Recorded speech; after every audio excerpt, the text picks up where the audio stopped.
Hello, everyone. I'm Janine Donnelly, Manager of Webinars for Tech Channel, and I'd like to welcome you to our presentation. We will be holding a Q&A session at the end of the webinar. You may ask a question at any time during the event by entering it into the Q&A panel. If you experience technical difficulties during the webinar, please use the Q&A panel to alert us, and someone will assist you. You may download a PDF version of the slide deck by clicking on the drop-down menu labeled Event Resources. You'll find that on the left side of your screen. And know that you can download those right from the platform without being disconnected from the webinar. Today's webinar, Accelerating CICS Modernization with APIs, is sponsored by HostBridge Technology. Our featured speaker today is Russ Teubner. Russ is CEO and co-founder of HostBridge Technology, a provider of CICS integration, modernization, and analytics software and services. His pioneering work in CICS integration includes bringing JavaScript to the mainframe and a U.S. patent pertaining to XML enablement of CICS applications. We're delighted to have you, Russ. And with that, I'll turn the presentation over to you. Janine, thank you very much for the opportunity to be here today to make this presentation. We really appreciate it, and especially I really appreciate everyone in the audience carving out an hour or so to kind of track with us on this topic. Just looking at the audience, actually I can see that some of you are already our customers, and so thank you for being here today. Thank you for your confidence and your trust in us as a provider of technology to your organization, helping you move your mainframe modernization initiatives forward. We're going to cover a lot of topics today. I'm going to try to speak quickly and crisply, or at least as quickly and crisply as I can.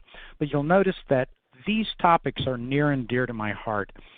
We've been involved in helping organizations integrate their investments in System Z, apps, and data for a very long time. Now, as you could imagine, the bulk of our customers fall into those industries that are that have a strong affinity to System Z and CICS, such as banking, insurance, manufacturing, or logistics. But by no means does that certainly describe in total our customer base. We have a number of organizations in federal government, state government, both domestic as well as international. Our customers essentially range from, let's say, Thailand to the Middle East. So our focus, though, regardless of industry, regardless of geography, is helping organizations make their CICS apps and data available to whatever their hybrid or cloud environment looks like. Now, we will focus on our solutions today to a degree, but this is by no means some sort of a detailed product pitch or presentation. It's just to be able to paint the landscape and describe what we see our customers doing using APIs to accelerate their modernization projects. Our solutions, however, do fall into basically two or three buckets. One on the left is what we now refer to as integration analytics. This is the newest part of HostBridge technology.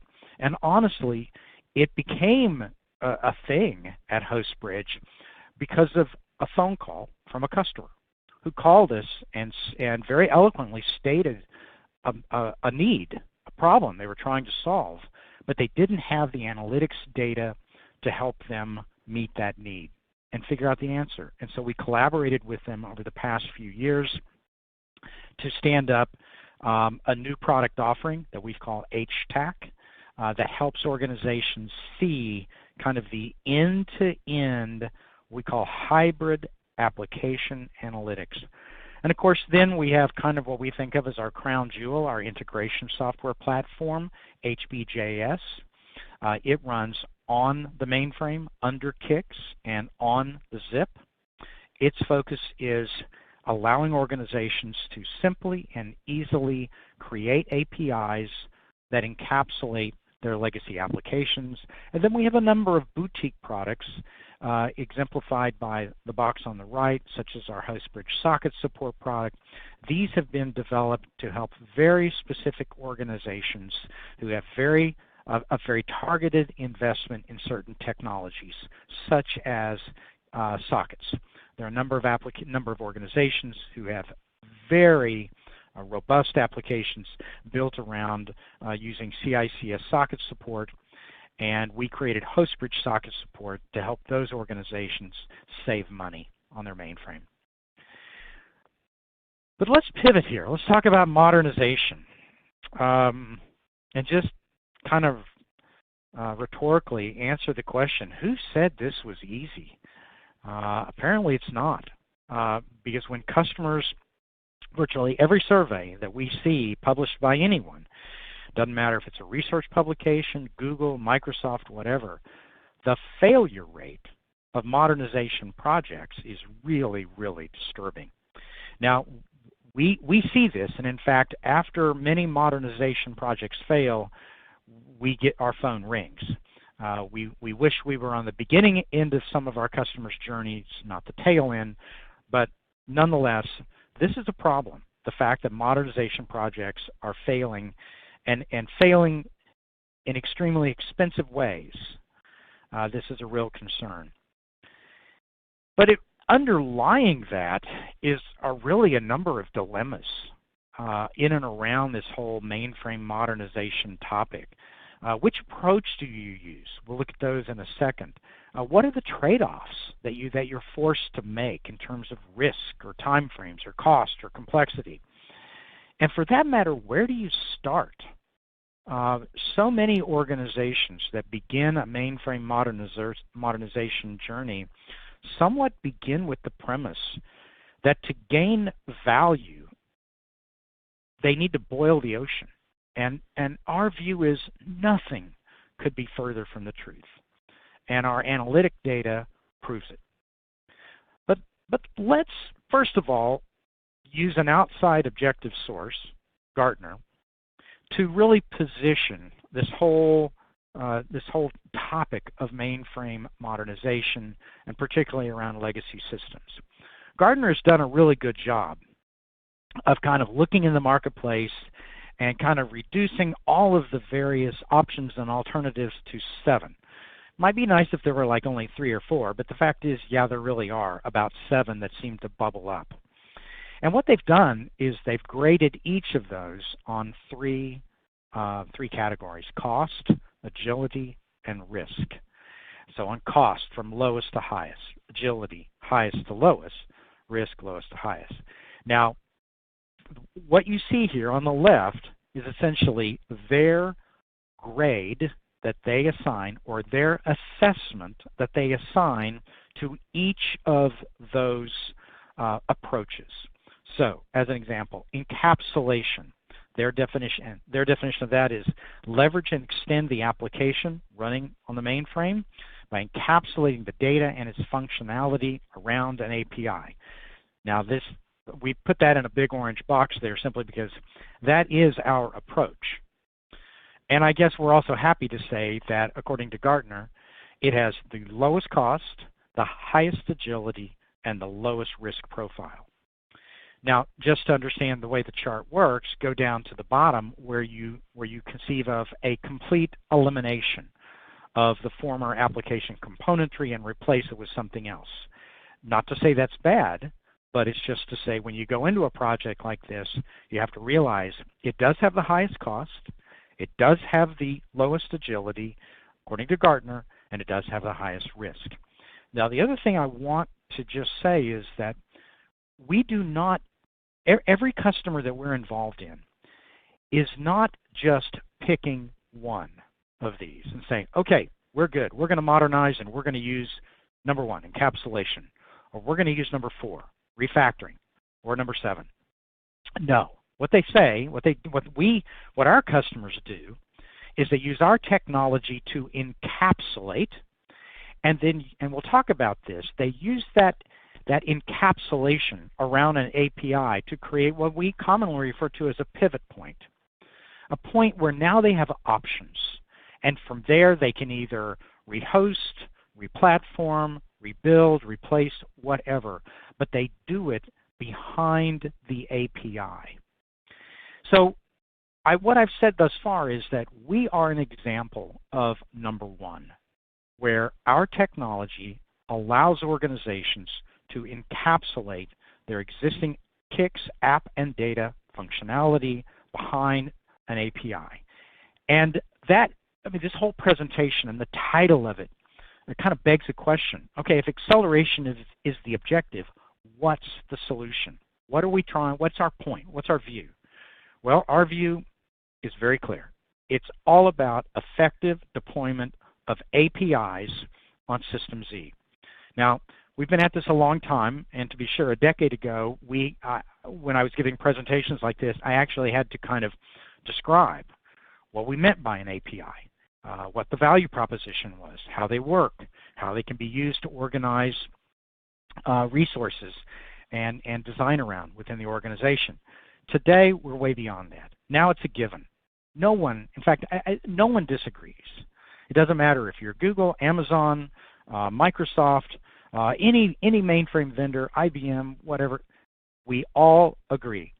APIs are a significant and critical key to helping organizations achieve modernization objectives and to accelerate that journey.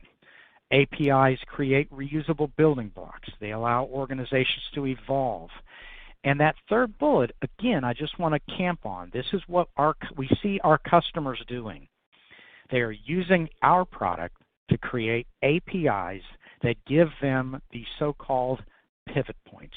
And by that, what we mean is, once they get the API stood up, they keep the API contract, or the way it works, the same, and they simply change how the API is fulfilled.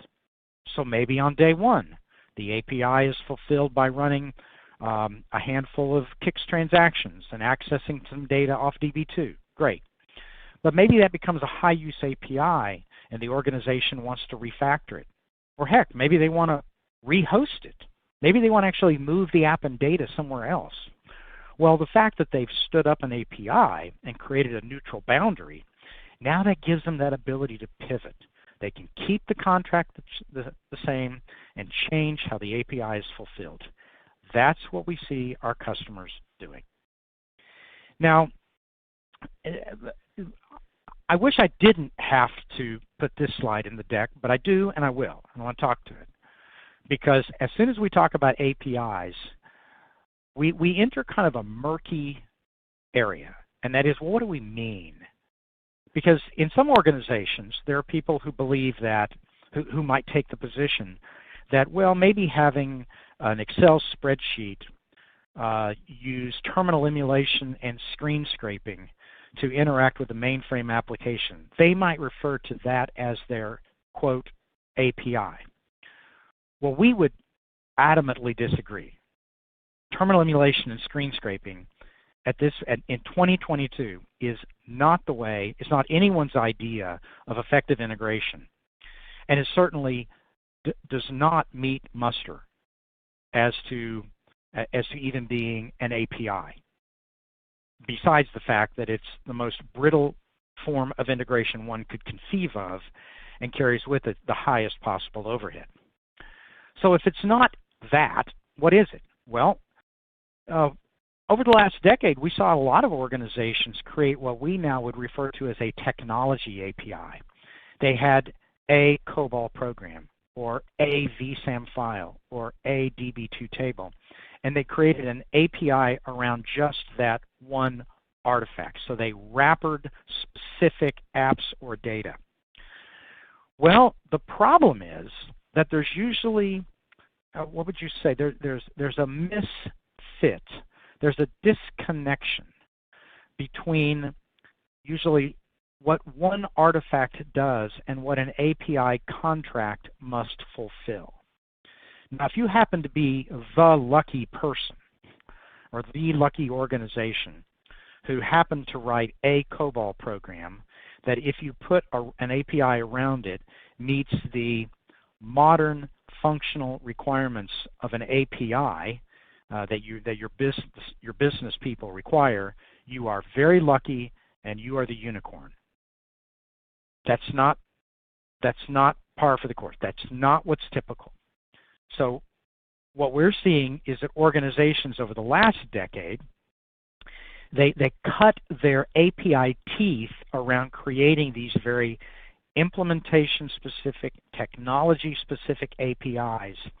But now, where they are today in their journey is they're wanting to stand up what we would call more business-level or business-oriented APIs.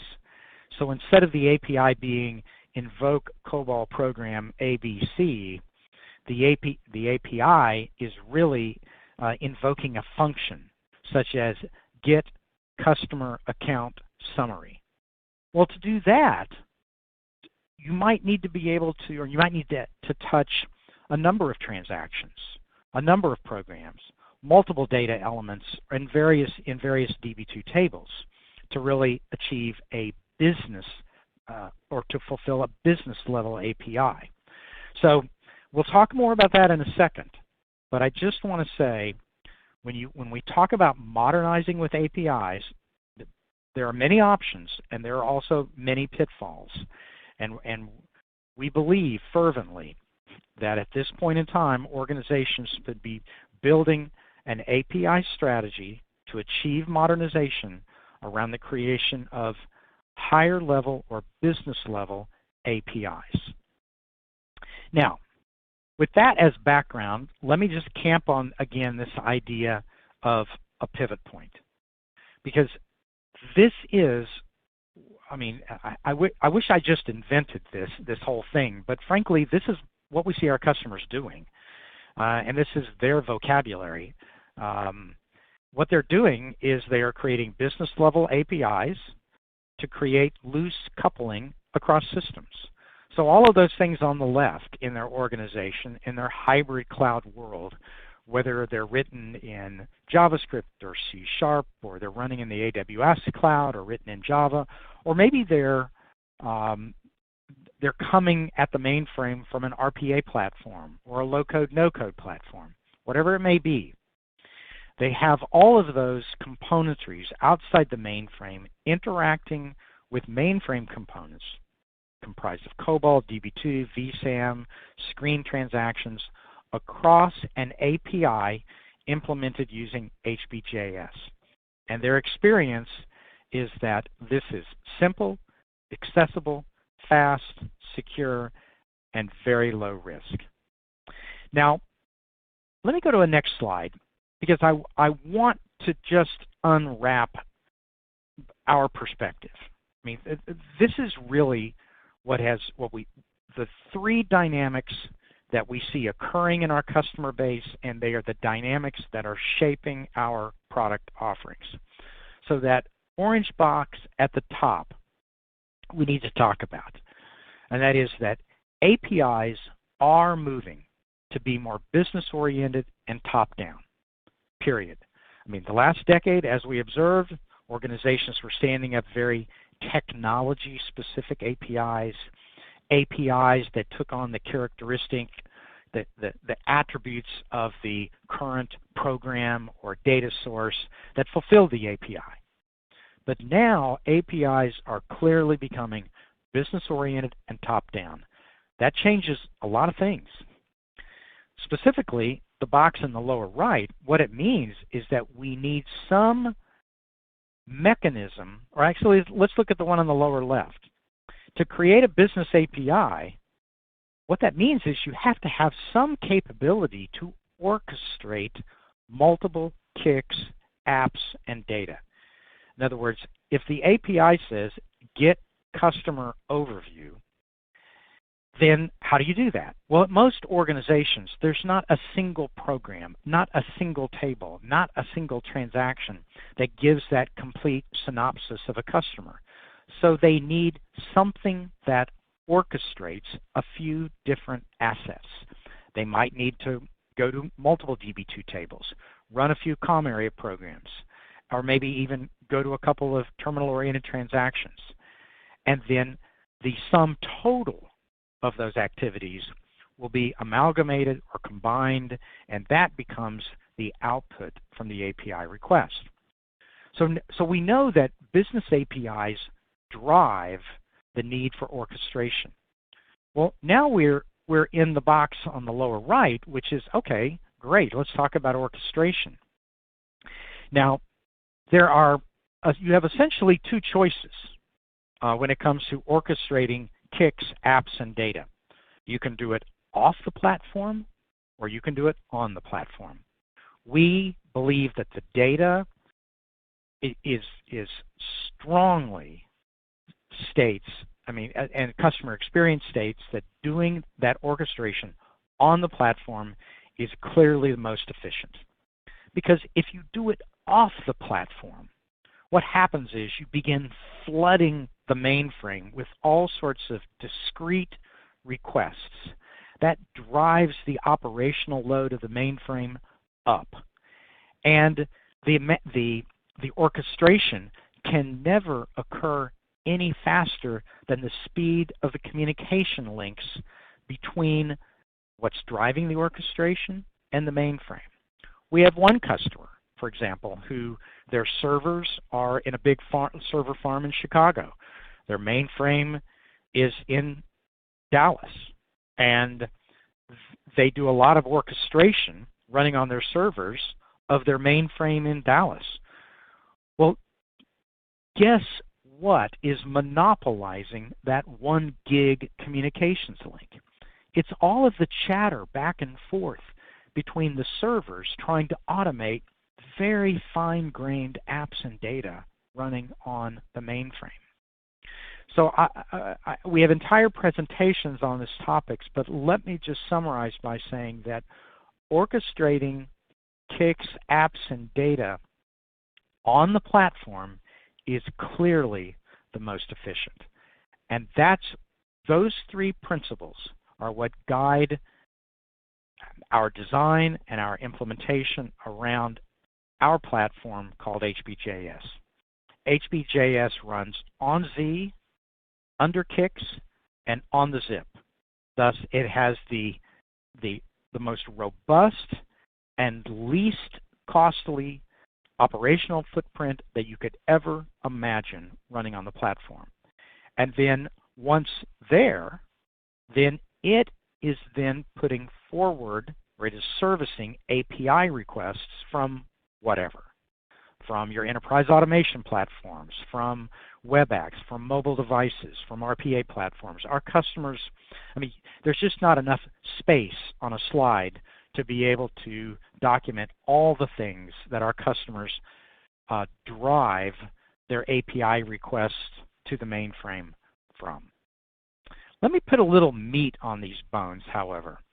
And this is by no means the only examples of how our technology could be used, but it tends to be an example that is easy to kind of grasp for purposes of a conversation like this. Let's imagine that there's an application running on the mainframe. And in fact, we're going to demonstrate it here in just a second. There's an application that IBM used to distribute with CICS called the Trader app. And it's a 3270, terminal-oriented application. And it's organized like many such applications. And that is, you go from one screen to another screen to yet another screen to drill down and get the data you want. And in fact, given the way they designed this app, and again, I'll point out, not dissimilar to the way these apps are typically designed by any customer, you have to navigate through many such screens to get all the data. And in fact, with this application, you would have to navigate through 16 screens to get the stock price for each of 4 companies. Now, if you orchestrated all that or tried to do it from outside the mainframe, you'd have to exchange 16 discrete requests and responses with CICS. And then whatever is on the outside would then have to screen scrape the screen information that goes back in the 3270 data stream. Neither of those are good things. So that's the before condition. In other words, that's what people do absent an API. But with an API, things are dramatically different. So using our product, they would simply bring up their development tool of choice, whether it's Eclipse or VS Code or whatever, and they would author a little segment of JavaScript, the most widely known programming syntax on planet Earth, at least at this point in history. And in fact, on the right is the actual JavaScript program that will gather all of that stock information. Now, this obviously isn't a technical presentation. We do plenty of those if you'd like to attend. But I will say this. If I understand right, Janine has set this up as a hyperlink. If you would like to, point your browser to that link there that says http://demo.hostbridge.com and just click it. If you click that link, as I'm doing right now, what you're going to get back, your browser is going to open up, and you're going to get back a JSON document. It's going to look something like what you see on the bottom part of this slide. And although I just clicked it and it came back, it's vertically oriented just because of the way I have Chrome set up. But you can see the data that came back. Now it's important to know that what just happened is that you sent a live API request to CICS running on our mainframe. It went to HBJS and it ran that little snippet of JavaScript on the zip engine. And then what that bit of JavaScript did was it orchestrated, it went through those transactions, grabbed the necessary information, formatted the JSON document, and returned it to your browser. And it did that in so fast you probably would have no idea of what happened on the back end. Now I might just throw in a brief comment here that said what we did on the back end was we still interacted with that same trader application. But please know that we did it without one drop of screen scraping. And that's because since we run under CICS, we are able to orchestrate and interact with BMS transactions, screen-oriented transactions, without the 3270 data stream ever having been created. So in other words, this particular script, if you look at it carefully, you'll notice that there are absolutely no references to screen geometry. Instead, there are references to field names. So without changing the underlying application one iota, in fact, it was not recompiled, not touched in any way, HBJS is able to orchestrate those transactions with zero screen scraping and at the speed of your mainframe, not the speed of your network. So I hope everyone has clicked on that link. If not, please do. But the bottom line is pretty simple. Our view is that modernizing with APIs is the key to accelerating your mainframe and particularly your CICS modernization journey. It's important to know that this approach does not require any change to your existing mainframe applications. It's easy to do and it's simple to use. Our customers are standing up entire catalogs of APIs in a matter of months. One of our customers, one of the largest healthcare claims processors in the country, stood up an entire catalog of 300 business-oriented APIs, and they did it in 12 months. Using any other technology, their time frame estimate was that it was going to take years. So just again to kind of maybe put a finer point on it, our API creation and enablement technology is what we call the HostBridge JavaScript engine. It runs on the mainframe under CICS, and this is the methodology and the platform to implement APIs and do orchestration on CICS. It supports any and all CICS-based application. In fact, I know of today, I can say I don't know of any CICS-based app or data resource that we haven't supported or can't touch. It eliminates any and all screen scraping for BMS transactions. It is easy to create and deploy APIs. If you go to YouTube, in fact, I think there's a video that we created out there that shows how to deploy an honest-to-goodness mainframe API using HostBridge, and I think it took James Alexander on our team who recorded the video. I think it took him 30 seconds, maybe 60, I don't know. But it was seconds. That's the goal. We want to be able to stand up APIs in seconds and minutes. And maybe a real hard one takes a couple of hours. But that's the metric our customers want to achieve. Now, for those who are interested in the details, obviously I've said this before, we run on CICS, or on the mainframe under CICS and zip enabled. But what HostBridge or HBJS is under the covers is sort of like the biggest, baddest server-side JavaScript on planet Earth. And it's 100% compliant with the JavaScript that your web developers are using today. In fact, because of that, some of our customers, the people who actually develop these sorts of integration, we call them integration scripts, the people who develop these JavaScript segments, some of them would not even know or recognize a mainframe if they were in the same room.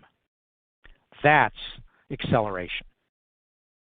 Now, I want to use this slide to make a point, and that is that when you use HBJS to stand up APIs around existing CICS apps and data, we really don't care what is sending those API requests to us. It could be RPA platforms, or more recently, a lot of our customers are evaluating low-code, no-code platforms, and they're finding they're becoming really interested in using HostBridge on the back end, or HBJS on the back end, to tee up and publish APIs, and then use a low-code, no-code platform like HCL's Volt MX to be able to create the front-of-glass experience on top of that API. Now, this is not a pitch about any particular low-code, no-code platform, but I will say that we've looked at a lot of them, and these platforms are becoming really, really powerful. And in fact, we think HCL's Volt MX is right up there with the cream of the crop, which is why it made why we build demonstrations around it. But again, anything that can send an HTTP request can drive a HostBridge API. So, and if I were to put this slide in very generic terms, I would say the combination of HBJS with a low-code, no-code platform like Volt MX is yielding amazing and accelerated benefits at our customers. The speed of delivery is amazing.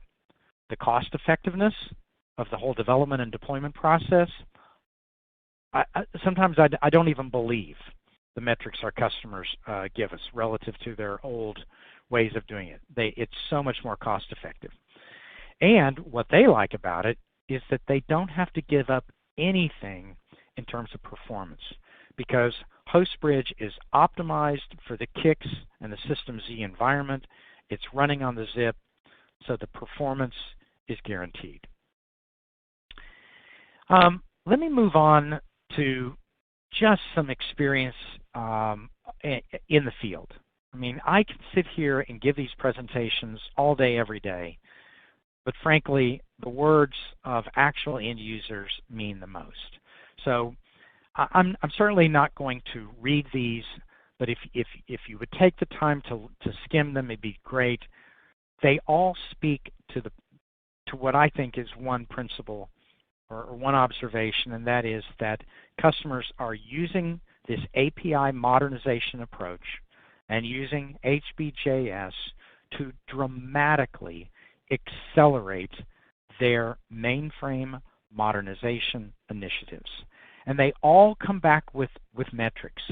We stood up 40 services in 35 man days. We stood up all of these services, and it cut hours out of existing processes. I mean, we're working with a customer right now in the credit card fulfillment business, and it was taking them hours to approve a new application. And now re-engineering the process, the approval process, which is CICS based, using HBJS, they are now able to, they have moved that credit card authorization process from hours to minutes. And that creates real, sustainable, competitive advantage for this organization and puts money in their shareholders' pocket. That's the kind of value that we want to create with our customers. Now, there's lots of ways to learn more. Certainly, we've architected this slide deck and this presentation to allow plenty of time for questions, which we'll move to next. But there's a wealth of resources available. You can find them on our website. There are all sorts of ebooks. There are videos. There's things on YouTube. There are webinar recordings. And if you can't find something that really fits your requirements, call us. Let us know.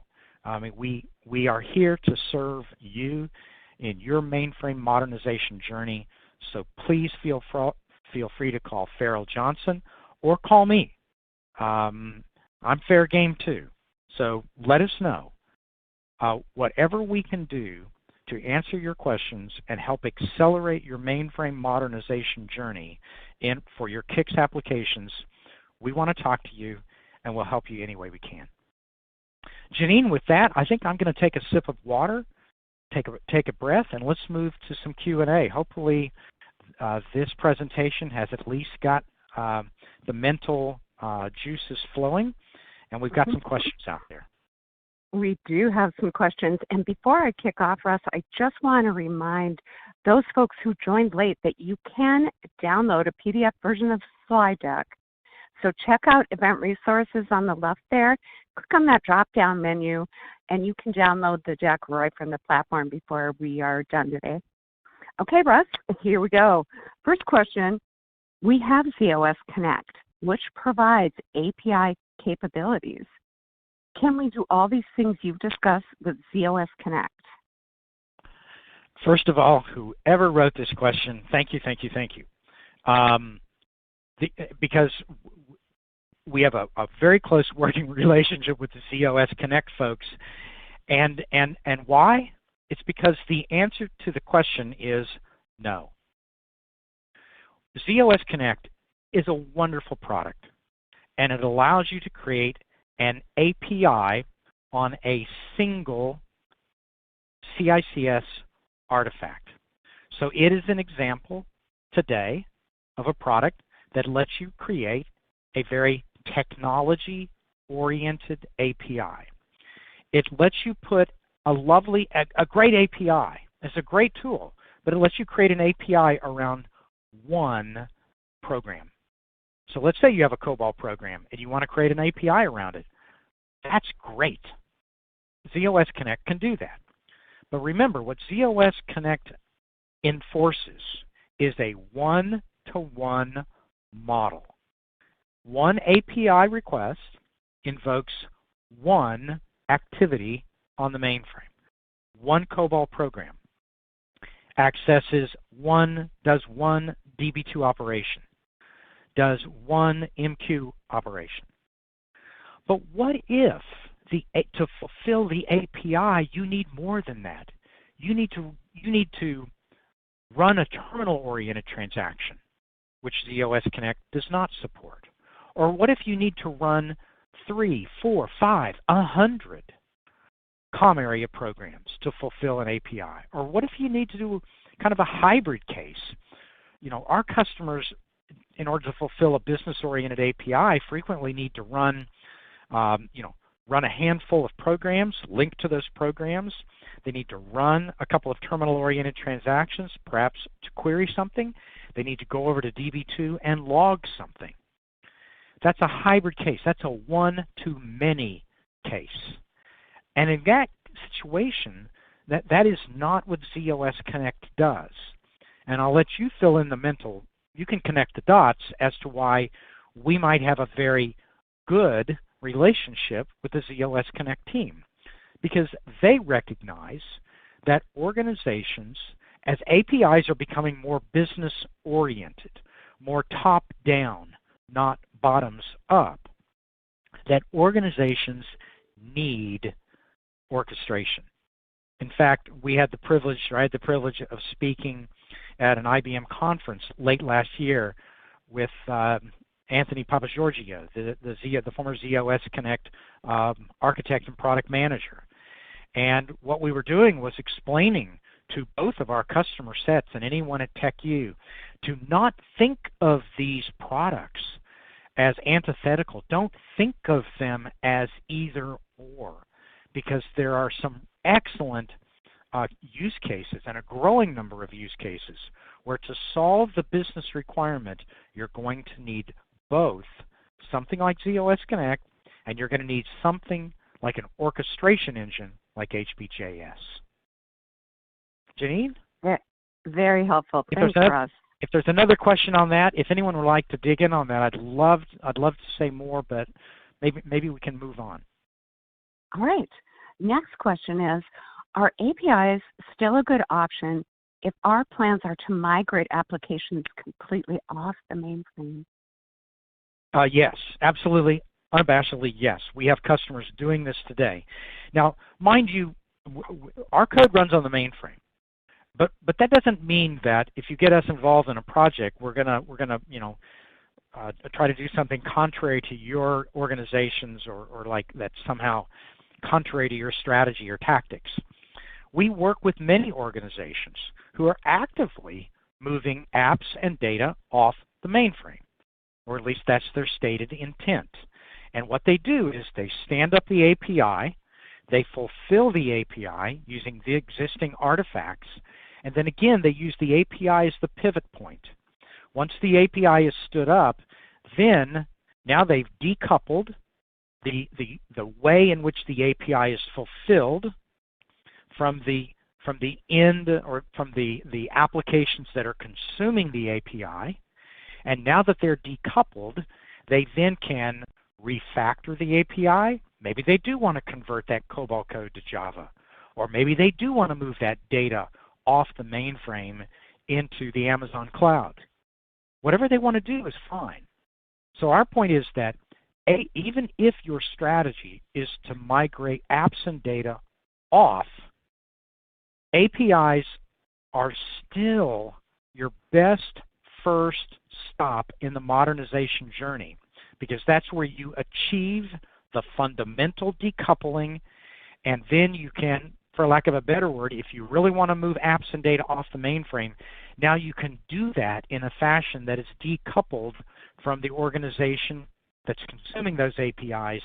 And once you get the apps and data off, now all you have to do, as long as you've held the API contract constant, all you have to do is change where the API is fulfilled.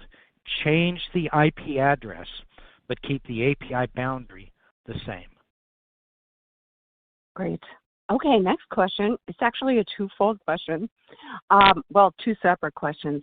How does licensing work? And then secondly, do you have any customers integrated between mainframe and public cloud?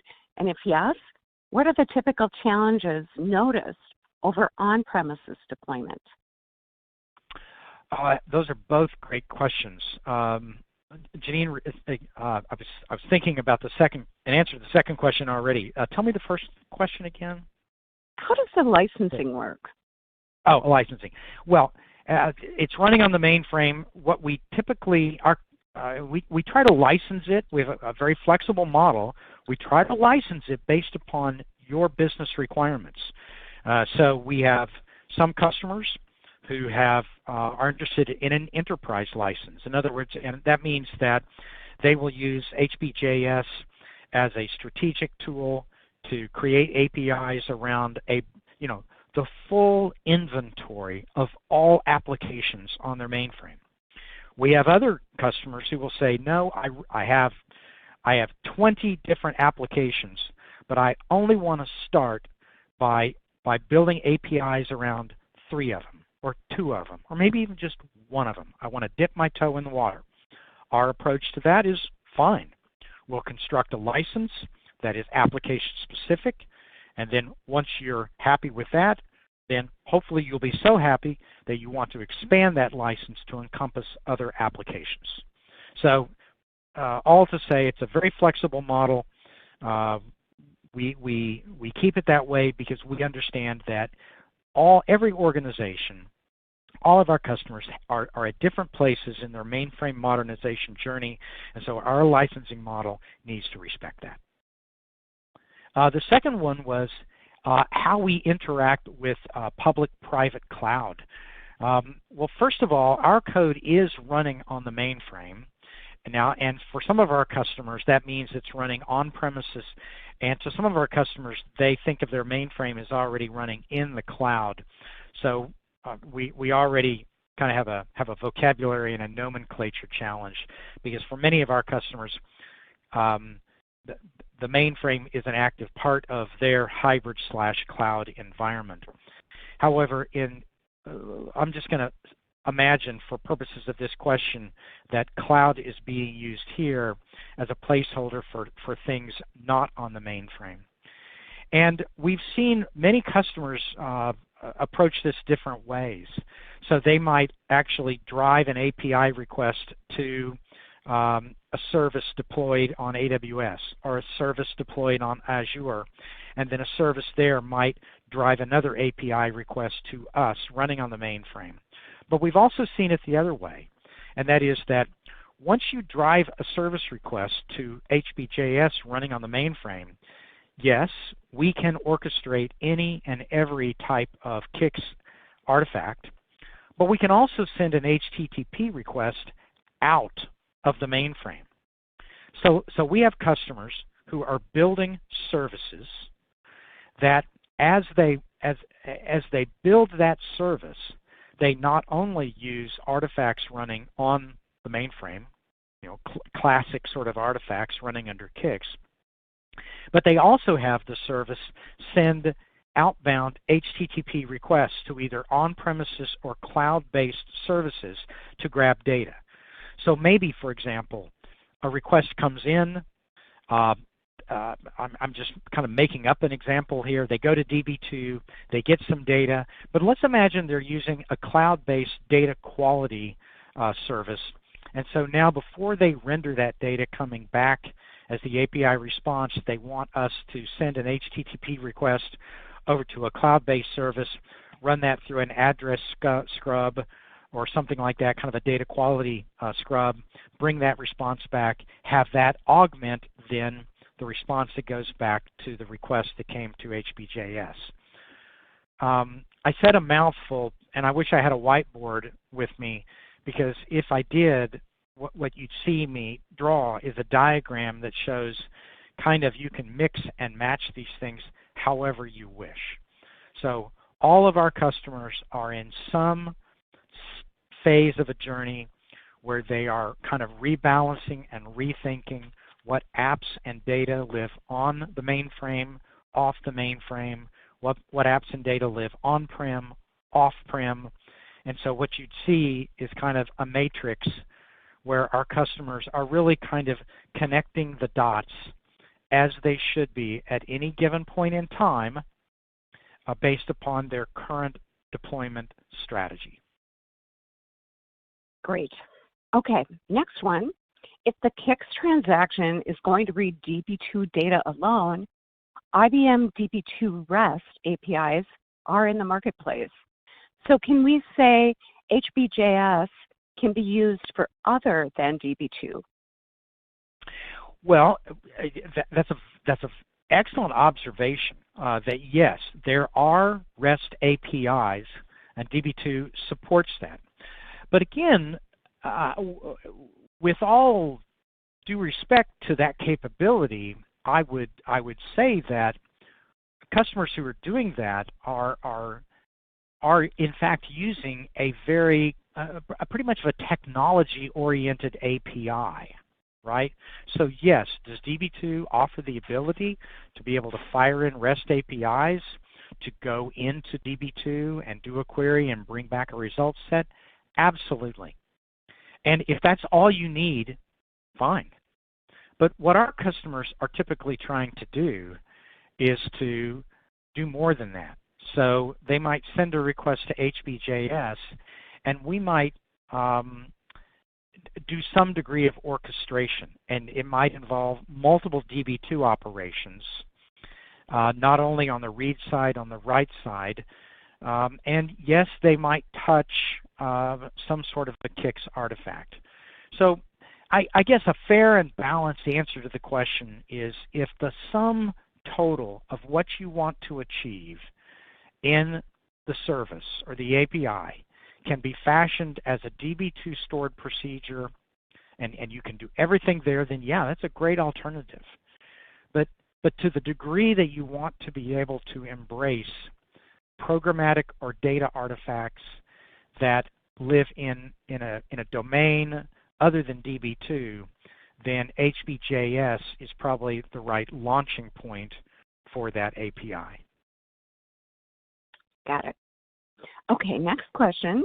How does such a technology stack work with a microservices architecture? Well, I think great question. By the way, this is a fantastic attendee group, Janine. These are great questions. The first thing that what I'd have to do is just clarify the term microservices, because to a technologist, and I kind of count myself as one, that means something very specific. To many of our customers who are thinking of microservices in a more business-oriented fashion, it doesn't mean quite the same thing to them. So many of our customers view our approach of API creation and deployment as perfectly consistent with their microservice deployment architecture. Now, and I say that despite the fact that to many, in order to be, quote, a microservice, you need to buy into an entire technology stack, a containerized technology stack. Now, clearly, I haven't discussed anything with respect to the containerization of an HBJS script. But so I can't. So since I don't know who asked the question, and I don't know the background from where it came, what I'd say is our customers who are full throttle moving toward the deployment of a microservices architecture view this approach as fully compliant with at least the spirit of that objective, if not the technology letter of the law. In other words, I did not describe anything here about deploying the API in a Kubernetes container. Well, I may in another year or two, as the containerization architecture evolves and matures on the mainframe, which IBM has already announced that it will. So, but today, what our customers seem to be saying, at least by virtue of their actions, is that they view this approach as fully compliant with their business objectives in and around their microservices initiative. And then as IBM embraces a more containerized environment under ZOS and in fact under CICS, you will see us marching right along in lockstep to where our artifacts and these APIs will be deployed as part of those containers. Perfect. Another question. What are the performance considerations for using APIs in the way you've described? We might get mainframe speed, but do we pay more for the mainframe cycles this approach uses? That's a great question. The answer is no. Now, and I didn't even qualify that no, which is very unlike me. The answer is no, provided you have a zip engine or available zip capacity. Every 100% of the integration layer, that bit of JavaScript code, is running on this so-called zip engine, which is a specialty engine running on the IBM Z platform, and any and all CPU cycles running on the zip are not subject to any IBM mainframe, or for that matter, third-party vendor software charges. So running HBJS on your mainframe does not elevate your IBM software bill one iota. Perfect. All right. Seeing no more questions, I want to thank everyone for attending today's webinar, but especially for your questions and participation. Added so much to our session today, so thank you. And I also want to thank you, Russ, for sharing your expertise with us today. Later this week, watch for a follow-up email. It will contain a link to the recording of today's webinar. Get all the latest on all things tech by going to techchannel.com/subscribe. That concludes our webinar. Thanks again, and enjoy the rest of your day.